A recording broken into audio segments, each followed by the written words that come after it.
Hello everyone, welcome back to another episode of Technologyglance.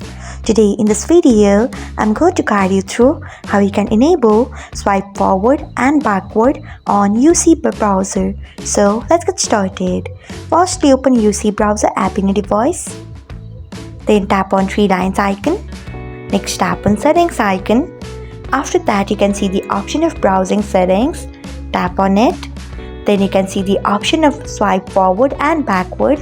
Turn on it by tapping on it. So this is how you can enable swipe forward and backward on UC browser. Thanks for watching. If you found this guide helpful, we would love it if you hit the thumbs up button below. We upload great new tech tutorials like this one every day. So do not forget to subscribe to our channel and hit the bell icon so that you'll never miss another update.